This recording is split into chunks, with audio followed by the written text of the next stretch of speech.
Hello everyone, कैसे हैं आप सभी। आई होप कि आप सब ठीक होंगे। आज है हमारा बिल्डिंग योर एसेट्स का पार्ट 2। ये चैप्टर 2 है। चैप्टर 1 आपने पढ़ लिया होगा, जिसमें आपने fix deposit, small saving schemes and आपने एक और चीज़ पढ़ी, प्रोविडेंट और पेंशन्स के बारे में। ठीक है, आपको पता लग गया होगा किस किस कैसे गवर्नमेंट ने हमारे लिए क्या क्या अच्छी अच्छी स्कीम्स निकाल रखी हैं, जिनसे हम अच्छा खासा रिटर्न ले सकते हैं विदाउट एनी रिस्क। ठीक है, कोई रिस्क नहीं है, ये सब सेफ है। ठीक है, ये जो मैं आगे और चीज़ें पढ़ाने वाला हूँ आपको, ये सब भी सेफ है। ये आपको सेफ तरीके बताए। पहले मैंने आपको थोड़ा रिस्कियर वे बताया, इसलिए मैं आपको उस टाइम रिकमेंड भी नहीं करता, लेकिन वो सिखाना ज़रूरी है as part of the finance education, इसलिए मैंने आपको सिखाया। अब हम बात करते हैं सेकंड पार्ट की, बिल्डिंग योर एसेट्स पार्ट 2 में। आज हम क्या क्या सीखने जा रहे हैं। पहला है हमारा फिक्स्ड इनकम। क्या है फिक्स्ड इनकम के कुछ एसेट्स, क्या है कुछ सोर्सेज जिससे हम फिक्स इनकम कर सकते हैं। एंड नेक्स्ट है हमारा the most important for every Indian, gold. ठीक है, गोल्ड इतना इंपॉर्टेंट है कि मैंने जब अपनी पहली इन्वेस्टमेंट करी थी ना, है ना, स्टिल वो मेरी इन्वेस्टमेंट चल रही है, वो मेरी गोल्ड पे थी। ठीक है, मैंने अपनी खुद की पहली इन्वेस्टमेंट गोल्ड पे करी थी। ठीक है, तो आज हम पढ़ते हैं सबसे पहले फिक्स्ड इनकम क्या है। ठीक है, तो बात करते हैं फिक्स इनकम। जैसे आप कह सकते हैं फिक्स इनकम मतलब मेरी सैलरी, ये फिक्स्ड है, आना ही आना है ना, लेकिन नहीं। फिक्स इनकम क्या होता है? Fixed income refers to investment security that pay investor a fix interest और dividend payments until maturity, at which point the principal amount is return. These investments typically include bonds, certificate of deposits, and preferred stocks. The fixed income is derived from the regular interest payment that the issuer makes to the investor, which are usually at a predetermined rate. ठीक है, कहने का मतलब directly बताऊं, fix income एक ऐसी चीज़ है, जैसे आपने बॉन्ड सुने होंगे। ठीक है, आपने बॉन्ड सुने होंगे कि नहीं, अगर नहीं सुने बताता हूँ कि बॉन्ड्स क्या होते हैं। एक तरह से हमने किसी कंपनी को एक लोन दिया। ठीक है, कोई लोन दिया और एक हमें वो बॉन्ड बना के देता है। एक मतलब कि पेपर में एक डॉक्यूमेंट होता है, गवर्नमेंट पेपर होता है। ठीक है, उसमें वो हमें लिख के दे देगा कि भाई आपने मेरे को 50 करोड़ का बॉन्ड दिया है। ठीक है, मैं आपको हर साल इतना इंटरेस्ट दूंगा और एक मेच्योरिटी में आपको मैं आपको वापस कर दूंगा पैसे। ये जो बॉन्ड हो होता है ना, ये बहुत सारे होते हैं, गवर्नमेंट के भी होते हैं, कम प्राइवेट कंपनियों के भी होते हैं। ठीक है, जो प्राइवेट कंपनीज के होते हैं उनको हम कमर्शियल पेपर भी कहते हैं और बॉन्ड्स भी कहते हैं, और जो गवर्नमेंट का होता है उसे हम ट्रेजरी नोट्स भी कहते हैं। ठीक है, अब बॉन्ड्स क्या होते हैं और सीडीज़ क्या होती हैं। सीडी भी आपका सर्टिफिकेट ऑफ डिपॉजिट होता है, ये भी प्राइवेट कंपनीज का ही होता है। ठीक है, उनसे हम उनको कुछ पैसे देते हैं एज अ लोन, और वो हमें वो बॉन्ड देते हैं जिसमें हमें कुछ इंटरेस्ट मिलता रहता है हर साल का। तो यही चीज़ होती है फिक्स इनकम। ठीक है, fix income security is considered more conservative investment compare to equities because they offer a steady stream of income and generally less volatile. ठीक है, इसमें क्या है कि फिक्स इनकम जो इक्विटी से ज़्यादा प्रेफर करते हैं, मैं तो हर एक चीज़ इक्विटी और स्टॉक मार्केट ज़्यादा प्रेफर करूँगा, क्योंकि वहाँ वॉलेटिलिटी बहुत है। जैसे आपने 2020 का क्रैश देखा होगा, कोविड का। हमारा कहाँ 19-20 हज़ार पे निफ्टी चल रहा था और एकदम से 8-9 हज़ार पे आ गया था। तो कुछ भी गलत किसी भी टाइम हो सकता है। और जैसे कि रॉबर्ट कियोसाकी ने कहा है कि एक बहुत बड़ा स्टॉक मार्केट का फॉल आने वाला है, जिसके लिए हमेशा प्रिपेयर रहो। ठीक है, वो स्टार्टिंग से कहते हुए आ रहे हैं और अभी भी कहते हैं कि एक बहुत बड़ा फॉल आने वाला है, तो इसके लिए प्रिपेयर रहो। अपने कुछ एसेट क्लास बना लो ऐसे जी, मतलब स्टॉक मार्केट से हटके। जैसे गोल्ड में वो इन्वेस्ट करने के लिए बहुत कहते हैं, और आजकल जितने भी फाइनेंशियल एडवाइजर्स हैं, है ना, वो भी खुद कमोडिटीज़ में ट्रेड करने के लिए बोल रहे हैं। कमोडिटीज़ भी मेरे हिसाब से बेस्ट है ट्रेड करने के लिए। जैसे मैंने आपको बताया क्रूड ऑयल, है ना, गोल्ड पे भी आप इन्वेस्ट कर सकते हैं। तो फिक्स इनकम सिंपल सा ये है। ठीक है, अब मैं बताता हूँ फिक्स इनकम के कुछ टाइप्स। ठीक है, पहला है हमारा कमर्शियल पेपर। ठीक है, नेक्स्ट है हमारा बॉन्ड्स, एंड लास्ट है हमारा ट्रेजरी नोट्स। अब ये तीनों है तो एक ही चीज़ है ना, लेकिन क्या क्या अलग अलग चीज़ें मैं आपको बताता हूँ। कमर्शियल पेपर क्या होते हैं? कमर्शियल पेपर शॉर्ट टर्म के लिए होते हैं, मतलब आपका 2-3 साल या 1 साल, कुछ महीनों के लिए भी होते हैं। ठीक है, इसको कहते हैं हम शॉर्ट टर्म के लिए। बॉन्ड्स है हमारा सॉरी शॉर्ट टर्म को sorry commercial paper private companies provide करती हैं। ठीक है, प्राइवेट कंपनीज कहने का मतलब है जो गवर्नमेंट की नहीं है, जो प्राइवेट हैं, जैसे रिलायंस हो गया, टाटा हो गया। और इनके अगर आपको कमर्शियल पेपर या बॉन्ड्स चाहिए ना, तो वो भी मैं आपको बताता हूँ कहाँ से मिलेंगे और क्या क्या ये आपको देते हैं, क्या क्या नहीं देते हैं, वो सारी चीज़ें बताने वाला हूँ। तो कमर्शियल पेपर ये होता है शॉर्ट टर्म के लिए होता है, कुछ टाइम के लिए होता है, कुछ महीनों से लेकर कुछ सालों तक। ठीक है, प्राइवेट कंपनी प्रोवाइड करती है। अब नेक्स्ट है हमारा बॉन्ड। बॉन्ड जो होता है वो लॉन्ग टर्म के लिए होता है, कि शायद से कुछ ज़्यादा टाइम के लिए, 5 साल से ऊपर, 7-8 साल से ऊपर, 10 साल तक, है ना, बॉन्ड चलते हैं। और ये भी प्राइवेट कंपनीज प्रोवाइड करती हैं। गवर्नमेंट बॉन्ड्स भी होते हैं, लेकिन उसको हम गवर्नमेंट बॉन्ड्स कहते हैं, और ये बॉन्ड्स जिसको हम कहते हैं वो प्राइवेट कंपनीज हैं। और गवर्नमेंट बॉन्ड्स को हम ट्रेजरी नोट्स भी कहते हैं। ये भी लॉन्ग टर्म के लिए होते हैं। आरबीआई जो है, RBI reserve bank of India कुछ ट्रेजरी नोट्स प्रोवाइड करती है। आप उनकी वेबसाइट पर जाकर डायरेक्टली सर्च कर सकते हैं ट्रेजरी नोट्स के बारे में, और आप डायरेक्ट गूगल भी कर सकते हैं। ट्रेजरी नोट गवर्नमेंट प्रोवाइड करती है। तो यही चीज़ है, commercial paper, bond, treasury note. अगर आप सर्च करें गूगल, एक पेपर होता है सिंपल, उसमें बस लिखा होता है आपने कुछ अमाउंट कंपनी को एज अ लोन दिया रखा है और वो आपको इंटरेस्ट प्रोवाइड करेगी हर साल। ठीक है। नेक्स्ट, फैक्टर्स टू कंसिडर, क्या क्या इंपॉर्टेंट चीज़ें जो हमें कंसिडर करनी चाहिए। पहला, टेन्योर, कितने टाइम पीरियड के लिए है। दूसरा, इशूअर, कौन इशूअर है, मतलब कौन, किसको हम लोन दे रहे हैं और वो हमें कितना परसेंट इंटरेस्ट दे रहा है, क्या वो कंपनी है, उस कंपनी के बारे में पढ़ना चाहिए, फेक तो नहीं है, नाम सुन रखा है ना, कोई अच्छी कंपनी है ना, मतलब स्टैब्लिश मार्केट, मतलब स्टैब्लिश कंपनी है कि नहीं है, कितने टाइम से मार्केट में है, अभी अभी खुली है या फिर कब खुली थी। ठीक है। और अच्छी खासी मिड कैप होनी चाहिए, लॉन्ग कैप, लॉन्ग कह रहा हूँ, लार्ज कैप होनी चाहिए।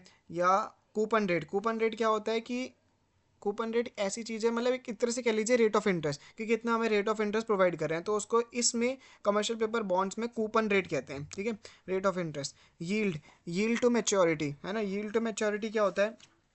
यील्ड टू मैच्योरिटी है सिंपल, मैं अगर जैसे बताऊं कि एक एग्जांपल देता हूँ मैं। ठीक है, जैसे हमने एक बॉन्ड खरीदा जिसका जो प्राइस है वो अभी 100 रुपये से कम है।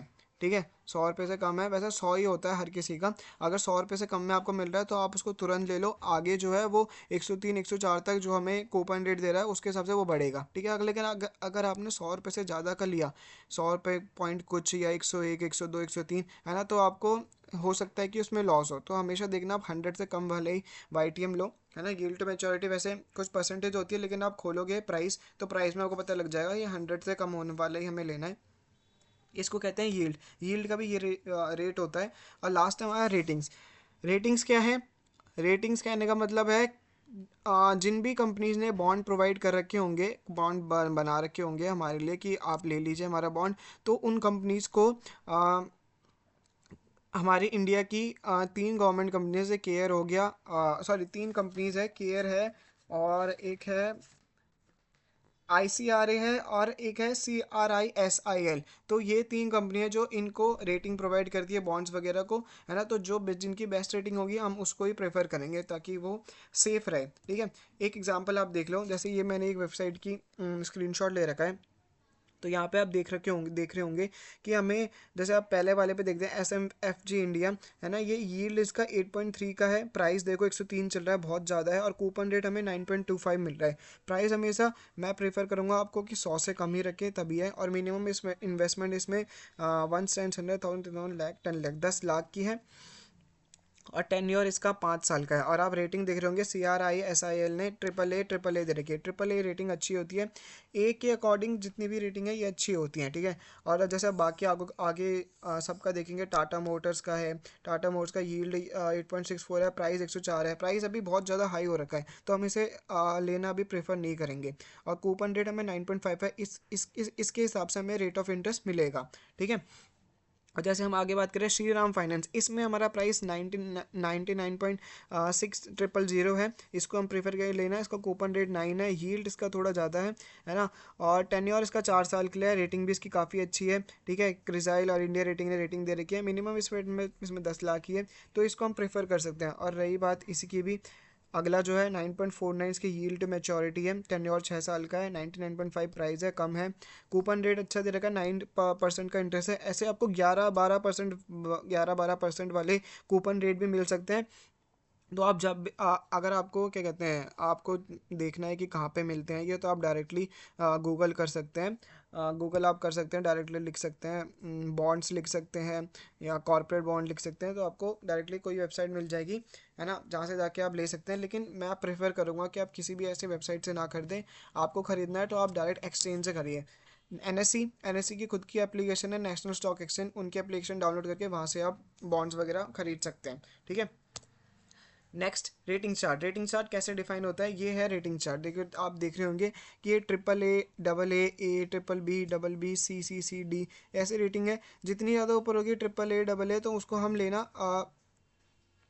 प्रीफर करेंगे। जैसे दिख रहा है आपको यहाँ पे लोएस्ट रिस्क बोल रखा है ट्रिपल ए में, लो रिस्क डबल ए में, low risk medium risk highest risk in default, मतलब जंक। ये बी और सी वाले डी वाले तो जंक होते हैं, इनमें हम बिल्कुल भी कभी भी देखेंगे भी नहीं, ए से नीचे तो देखेंगे ही नहीं हम, है ना। ट्रिपल ए वैसे बेस्ट है, ठीक है। अब ज़्यादा इंटरेस्ट लेने के लिए, है ना, आप कहीं किसी गलत में इन्वेस्टमेंट ना कर दो, क्योंकि कुछ भी आपके साथ गलत हो सकता है, ठीक है। तो ये मैंने आपको बताया, जैसे 3 कंपनियां हैं जो रेटिंग प्रोवाइड करती है। पहला है ICRA, तीसरा है दूसरा है CRISIL, ठीक है, क्रिजाइल, S&P ग्लोबल कंपनी है ये, ठीक है। एंड नेक्स्ट है हमारा केयर रेटिंग्स है, ठीक है। प्रोफेशनल रिस्क ओपिनियन करती है, ठीक है। तो ये जो 3 कंपनियां हैं, आप देखना अगर रेटिंग इनको मिल रखी है किसी बॉन्ड को, तो इन 3 कंपनियों में से किसी का नाम होना चाहिए। अदरवाइज कब क्या क्या होता है, कभी कभी रेटिंग फेक भी होती है, तो प्लीज़ ये चीज़ का हमेशा ध्यान रखें। नेक्स्ट, कुछ और फैक्टर्स कंसिडर करने के लिए कुछ इंपॉर्टेंट चीज़ें आपको याद रखनी है। कभी आप गलत चीज़ नहीं कर लो तो ये फैक्टर्स ये कंसीडर कर लो, ये आपको दिमाग में रखना है। क्या क्या है, पहला है check the paying ability of the issuer, ठीक है। जो आपको जो आपको बॉन्ड प्रोवाइड कर रहा है, आपको देखना है क्या वो कंपनी सच में हमें उसके अंदर एबिलिटी है कि हमें वो इतना पैसा वापस कर दे हम, क्योंकि बॉन्ड जो होते हैं वो छोटे नहीं होते, है ना। ट्रेजरी नोट जो गवर्नमेंट के होते हैं वो आई थिंक छोटे हो सकते हैं, लेकिन प्राइवेट कंपनी के कॉर्पोरेट बॉन्ड जो होते हैं वो काफ़ी बड़े होते हैं। 10 लाख, 1 लाख तो नहीं, 10 लाख, 1 करोड़, 10 करोड़ के भी मैंने बॉन्ड देखे हैं बहुत, मतलब ये तो मैं छोटा ही बता रहा हूँ, बहुत बड़े बड़े बॉन्ड्स भी होते हैं। तो आप ये देखना कि क्या एबिलिटी है ईश्वर की, क्या वो प्रोवाइड कर सकता है इनकी नहीं, उसकी फाइनेंशियल रिपोर्ट या एनुअल रिपोर्ट आप देख सकते हो कंपनी की, ठीक है, कि वो इतना प्रॉफिट कर पाती है या फिर नहीं कर पाती है, हमें प्रोवाइड कर पाएगी इंटरेस्ट वगैरह कि नहीं, ठीक है। Next, government bonds are the safest bond. हाँ जी। तो अगर मैं बॉन्ड को रेटिंग देते जाऊँ तो सबसे ऊपर आएंगे गवर्नमेंट बॉन्ड्स, ठीक है, फिर आएंगे आपके कॉर्पोरेटिव बॉन्ड्स, ठीक है, और फिर मैं बोलूँगा आपके स्मॉलर कॉर्पोरेट बॉन्ड्स, और लास्ट आते हैं जंक बॉन्ड्स, जिन्हें हम बिल्कुल प्रेफर नहीं करेंगे। स्मॉलर कॉर्पोरेट बॉन्ड्स को ही प्रेफर नहीं करेंगे, ठीक है। हम गुड कॉर्पोरेट बॉन्ड्स की तरफ जा सकते हैं, जैसे टाटा वगैरह की कंपनीज है, जैसे अभी मैंने आपको दिखाया एग्जाम्पल, उन पे हम जा सकते हैं, ठीक है, उनके हम कमर्शियल पेपर या बॉन्ड्स ले सकते हैं।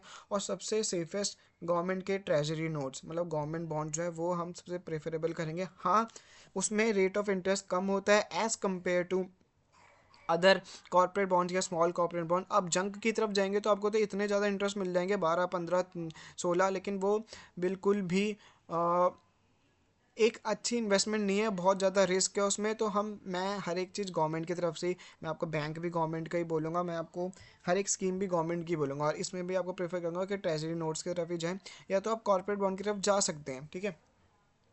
नेक्स्ट है आपका we can go via mutual funds also. अब आप म्यूचुअल फंड्स अगर जैसे आप यूज़ करते हैं, तो म्यूचुअल फंड्स की जो भी सॉरी आपका जो फायर्स हैं, इसमें आप म्यूचुअल फंड्स देखेंगे, ऑप्शन पे जाएंगे तो वहाँ से भी आप बॉन्ड्स वगैरह खरीद सकते हैं, वहाँ पे भी ऑप्शन रहते हैं बॉन्ड्स वगैरह के। इसमें क्या होता है, मतलब इसमें ये नहीं है कि आप बॉन्ड्स वहाँ से खरीद सकते हो उस साइड से, इसमें ये है कि आप उस बॉन्ड्स में पैसा लगाएंगे। जैसे म्यूचुअल फंड में आप क्या है, हर महीने हर साल पैसा देते हैं, तो वैसे ही है उसमें भी आपको उस बॉन्ड का पैसे लगाने के लिए आपको चांस है, उसमें म्यूचुअल फंड्स के थ्रू भी हम जा सकते हैं।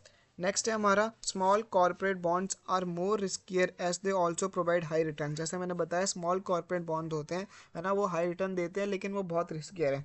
हो सकता है कि कुछ लोगों का हाँ निकल भी जाता हो, कुछ लोग सेफ होते हैं, बच जाते हो, वो कंपनी बड़ी हो जाती हो, लेकिन वो रिस्कियर भी है, उनके डूबने के चांस भी बहुत ज़्यादा होते हैं। जैसे 3 चीज़ें होती हैं, small cap, mid cap, large cap, आगे आप ETF वाले सेक्शन में पढ़ेंगे वैसे, है ना। तो वो लार्ज कैप वो होती है जो हमारी टॉप कंपनीज होती हैं, मिड कैप मैंने आपको बताया बीच की कंपनीज, और स्मॉल कैप होती हैं आपकी सबसे स्मॉलेस्ट कंपनी जो है हमारी इंडिया की है, जो हमारे एक्सचेंज में लिस्टेड है, ठीक है। तो उनमें थोड़ा पैसा लगाना रिस्कियर है, ठीक है।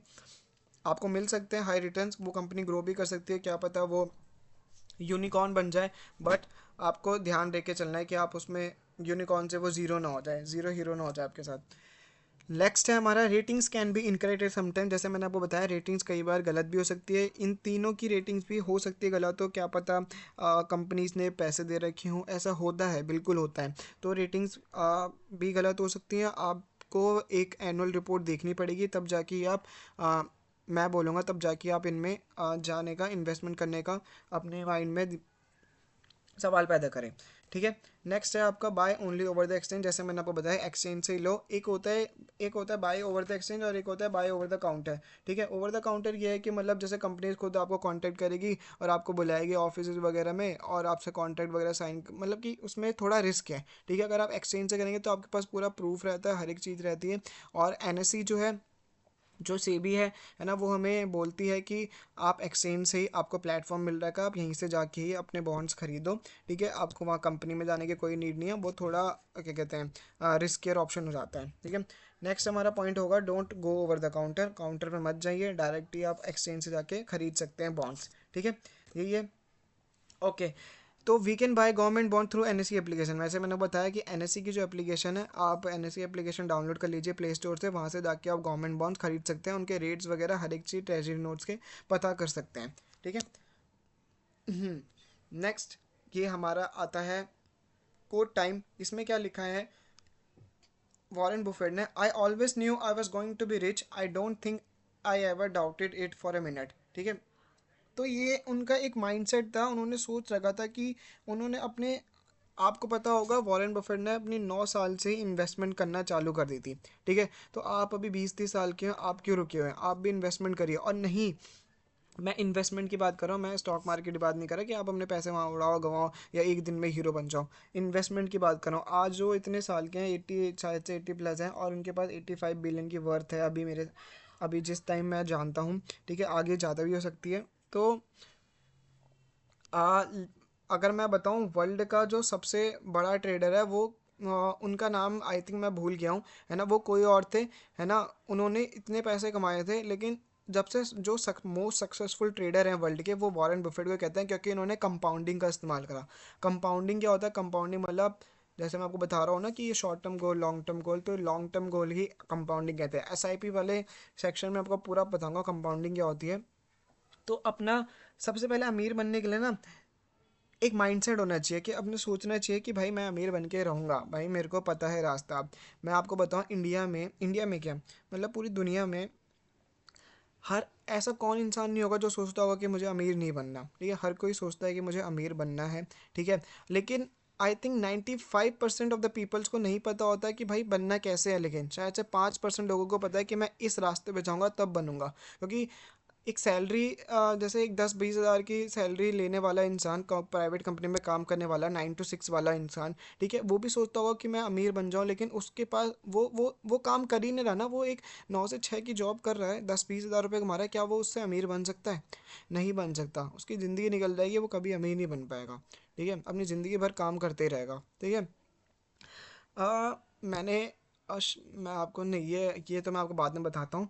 ठीक है। तो मैं यही चीज़ कह रहा हूँ कि अगर आपको भी अमीर बनना है तो सबसे पहले आपको वे पता होना चाहिए कैसे आप बनेंगे। ये नहीं कि आप 9 to 5 जॉब करके अमीर बन जाएंगे या फिर 5-10 हज़ार 20 हज़ार रुपये कमा के अमीर बन जाएंगे। अमीर बनने के लिए सबसे पहले तरीका पता होना चाहिए कैसे बनना है अमीर, कैसे मेरे वो बड़े गोल्स पूरे होंगे, बड़ी गाड़ी आएगी। तो अपना माइंडसेट चेंज करो, अपने वेज निकालो कैसे आप बनेंगे। ठीक है। I always knew I was going to be rich, I don't think I ever doubted it for a minute. ये चीज़ ध्यान रखो, जो भी कोर्स पढ़ाता हूँ ऐसे बेफालतू में नहीं पढ़ाता। नेक्स्ट हम बात करते हैं गोल्ड। गोल्ड क्या है भाई? इंडिया, अगर इन कोर्स को गर्ल्स भी देख रही हैं, वैसे देख रही होंगी, है ना, तो आपको पता होगा गोल्ड आपकी मम्मी के लिए या फिर लड़कों को या फिर आप सबको पता होगा। अगर कुछ आंटियां भी देख रही हैं तो उनको पता होगा गोल्ड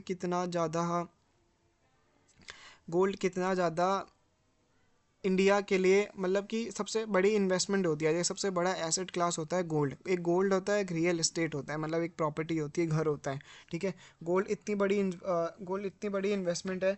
गोल्ड के बारे में आपको, गोल्ड हमारे इंडिया के लिए क्या बताऊं कि सबसे बड़ी इन्वेस्टमेंट क्यों है और सबसे मोस्ट प्रेफरेबल इन्वेस्टमेंट क्यों है ना। जैसे आपको पता होगा कि मतलब किसी जिसको फाइनेंशियल नॉलेज की जीरो भी नॉलेज होगी ना, लेकिन वो भी गोल्ड खरीदता है। ठीक है। और गोल्ड इतनी प्यारी इन्वेस्टमेंट है, इतनी बड़ी इन्वेस्टमेंट है, क्यों?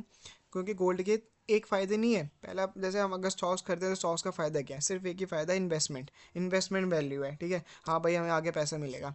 या हम कोई जैसे ये बॉन्ड्स वगैरह ही खरीद लेते हैं, तो इससे और फ़ायदा क्या है? क्या फ़ायदा है? सिर्फ और सिर्फ एक ही फ़ायदा है, इन्वेस्टमेंट। हाँ, पैसा मिलेगा, लेकिन गोल्ड के 3 फ़ायदे हैं।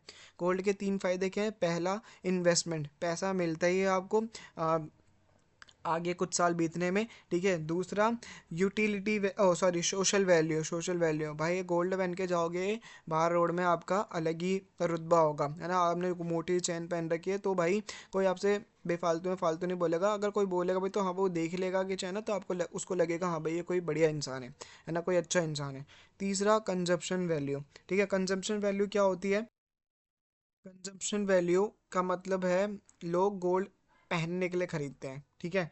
कंजप्शन वैल्यू मतलब आ, मतलब लोग ज्वेलरी बनाने के लिए या अपने किसी फैमिली को या फ्रेंड को गिफ्ट करने के लिए, फ्रेंड को तो कोई नहीं करता, है ना, कोई करेगा भी क्यों, फ्रेंड को या फिर अपने फैमिली को गिफ्ट करने के लिए गोल्ड यूज़ होता है, ठीक है। कंजप्शन वैल्यू इसलिए कि एज अ ज्वेलरी हम यूज़ करते हैं। दूसरा सोशल वैल्यू, पहन के जाओगे तो अलग ही आपका, क्या बताऊँ। एंड नेक्स्ट आपका इन्वेस्टमेंट वैल्यू, पैसे तो आपके पास हैं ही, ठीक है। फीचर्स क्या क्या हैं गोल्ड के? पहला है हमारा safety haven. When all the assets go down, demands for gold goes up because people shift their money because of fear, ठीक है। कोविड 19 की बात करूँ ना, कोविड 19 से पहले की बात करता हूँ, चलो। 2010 से 2018 या 17 का ग्राफ देखेंगे ना, तो गोल्ड शायद से 25 to 30 थाउजेंड के बीच घूम रहा था, और 8 साल तक गोल्ड की वैल्यू 25 to 30 थाउजेंड ही थी, ठीक है। और जो आपका निफ्टी 50 था ना, इनकी वैल्यू दिन प्रतिदिन बढ़ती जा रही थी, ठीक है। ये 1000 से 10,000 20,000 तक पहुंच गए थे, ठीक है। और लेकिन गोल्ड की वैल्यू एक ही जगह पे थी, 25 से 30 हज़ार का ही मिल रहा था, या 10 ग्राम गोल्ड, ठीक है। और जैसे ही आपका 2019 या 20 में कोविड आया, ठीक है, निफ्टी उन 18-19 हज़ार से डायरेक्ट 8-9 हज़ार पे आ गई थी, है ना। और आपका गोल्ड 35 हज़ार से डायरेक्ट 50 हज़ार पहुंच गया था। क्यों? क्या करते हैं लोग, लोगों ने वहां से सेल करा, लोगों को डर लगा कि भाई अब तो सब कुछ बंद हो रहा है, कंपनियां बंद हो जाएगी, सब गिर जाएगा, है ना। अपना पैसा भाई गोल्ड में डाल लेते हैं, गोल्ड से पैसा मिलता गया और गोल्ड के प्राइस बढ़ते चले गए। जब भी हर एक मार्केट गिर जाती है ना, हमेशा गोल्ड जो है उसका प्राइस बढ़ता है। इसमें यही लिखा है, when all the assets go down, demand for gold goes up because people shift their money because of fair. लोगों को डर लगता है कि मेरा पैसा उड़ जाएगा, लोग सेल करने चले जाते हैं, सेलिंग करते करते करते लोग अपने सारे पैसे गंवा देते हैं और डायरेक्टली गोल्ड में इन्वेस्ट कर देते हैं। तो ये आपका सेफ्टी हेवन है पहला। नेक्स्ट है आपका gold return. It has very short term fluctuation, can give highly negative और पॉजिटिव रिटर्न। हाँ, जैसे मैंने को बताया 10 8 9 साल में गोल्ड का प्राइस सेम ही था, है ना। उसने बिल्कुल ही मूव नहीं करा, 25 से 30 हज़ार के बीच ही घूम रहा था। और वही जैसी मार्केट फॉल हुई तो गोल्ड का प्राइस एकदम से डबल हो गया। आज अभी के हिसाब से गोल्ड आई थिंक 63,000 चल रहा है ना। आप देख सकते हैं कि एक साल के अंदर गोल्ड की वैल्यू डबल भी हो गई थी और 10 साल तक बढ़ी भी नहीं थी। तो गोल्ड के रिटर्न में थोड़ा फ्लक्चुएशंस होती रहती है, ठीक है। नेक्स्ट है आपका होल्डिंग कॉस्ट, ठीक है। अगर जैसे आप बहुत सारा गोल्ड लेते हैं तो अगर आप अपने घर में ऐसे जमा नहीं कर सकते, आप बैंक वगैरह को देते हैं, तो आपका हर साल 1% चार्ज करता है, जो कि बहुत ही ज़्यादा है, ठीक है। तो इस ये एक तरह से डिसएडवांटेज भी हो गया। अपने घर में रखना सेफ भी नहीं होता, क्या पता आपने भाई 10 20 किलो रखा हो गोल्ड, है ना। तो होल्डिंग कॉस्ट जो है गोल्ड की वो बहुत ज़्यादा है। कुछ कुछ कंपनीज अब आजकल फ्री भी करने लगी है, लेकिन वो हम फेक भी है, फेक कह रहा हूँ मतलब कि रिस्कियर भी होता है, तो वो देखेंगे हम आगे। नेक्स्ट हम बात करते हैं सॉवरेन गोल्ड बॉन्ड्स की। ये क्या होता है? एसजीबी, इसके बारे में आपने बहुत सुना होगा। लोग बोलते हैं अगर आपको गोल्ड नहीं लेना तो आप एसजीबी ले लो, मतलब एसजीबी करवा लो, ठीक है। ये क्या होता है? इसमें हम ना, SGB is similar to lending the bank or government our money. Instead of money, we lend gold and we earn interest in terms of gold itself. इसको कहने का मतलब है कि हम जैसे गवर्नमेंट को, जैसे मैंने आपको बॉन्ड के बारे में बताया, हम गवर्नमेंट को क्या कहते हैं, पैसे देते हैं, या कुछ कॉरपोरेट बैंक्स को, कंपनीज को पैसे देते हैं और वो हमें बॉन्ड देते हैं उसके बदले, और हमें क्या कहते हैं कुछ रेट ऑफ इंटरेस्ट देते हैं और मैच्योरिटी पे पूरे पैसे वापस, ठीक है। तो SGB सिंपल वही होता है। SGB आप डायरेक्टली एक्सचेंज से खरीद सकते हैं। इसमें क्या है, हम किसी बैंक को या गवर्नमेंट को अपना क्या कहते हैं गोल्ड देते हैं, है ना। मतलब फिजिकल गोल्ड नहीं देते हैं, हम गोल्ड देते हैं। जैसे हमने 100 ग्राम के गोल्ड के पैसे दिए, ठीक है। तो अब क्या है, अभी जो हमें पर ईयर इंटरेस्ट मिलेगा वो मोस्टली तो 2.5 पे होता है, मतलब 2.5 ग्राम, मतलब 2.5% बढ़ता रहेगा। जैसे 100 ग्राम दिया है तो एक साल के अंदर वो 102.5 ग्राम हो जाएगा। तो यही होती है SGB, ज़्यादा कुछ नहीं है। इसके बारे में आपको पढ़ना है तो आप एक्सचेंज में जा सकते हैं, फायर्स में भी आपको SGBs मिल जाएगी, वहाँ से जाके आप देख भी सकते हैं, ठीक है। यही होते हैं सॉवरेन गोल्ड बॉन्ड्स, ठीक है। Next, gold ETF are also the better way to buy gold. हाँ, तो मैं आपको बता रहा था कि मैंने भी अपनी पहली इन्वेस्टमेंट गोल्ड पे करी थी। तो मेरी खुद की गोल्ड की ईटीएफ, मतलब गोल्ड ईटीएफ चल रहा है, मेरा खुद की गोल्ड की एसआईपी चल रही है। ठीक है।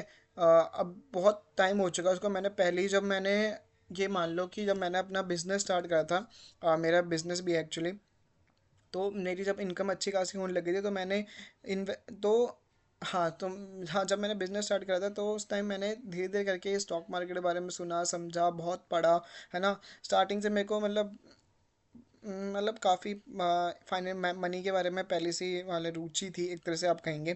तो मैंने जब स्टॉक मार्केट के बारे में पढ़ा, हर चीज़ समझी जानी, तब मैंने मेरी जो पहली इन्वेस्टमेंट मैंने करी थी ना, वो अपनी गोल्ड की एसआईपी खुलवाई थी मैंने, है ना, मतलब खोली थी खुद, है ना। और मैंने गोल्ड की एसआईपी मेरी अभी तक चल रही है 25 से 30 साल की, और मेरे को रिटर्न्स मैं क्या बताऊँ 25-30 साल में क्या मिलेगा मुझे, आगे आपको बताऊंगा कि आपको भी कैसे मिल सकता है और कितना मिलेगा। ठीक है। तो गोल्ड ईटीएफ और also the better way to buy gold, आप गोल्ड के ईटीएफ भी ले सकते हैं, वहाँ पे आपको होल्डिंग कॉस्ट रखने की ज़रूरत नहीं है। एसजीबी में भी आपको मैं तो बताऊँ, एसजीबी और गोल्ड ईटीएफ ही बेस्ट होता है। ठीक है। मेरे को गोल्ड वोल्ड पहनने का इतना शौक नहीं है, और आजकल मोस्टली लोगों को पहनने नहीं करनी है, पुराने ज़माने के लोगों को ही होता है ना। तो उनको ही पहनने का शौक होता है, या फिर आजकल के जो यंग जनरेशन है शायद से उनके, मेरे हिसाब से जो मतलब अच्छे खासे, जो जिनको अच्छे खासे एजुकेशन वगैरह है, तो गोल्ड प्रेफर कम करते हैं, लोगों को पसंद नहीं है गोल्ड पहनना। तो आप एस जी बी और गोल्ड ई टी एफ की तरफ बिल्कुल देख सकते हैं, और मैं बोलूँ तो ये बेस्ट है आपके इन्वेस्टमेंट पोर्टफोलियो में। गोल्ड तो होना ही चाहिए, कमोडिटी तो होनी चाहिए। ठीक है। ये तो बिल्कुल होना चाहिए। ठीक है।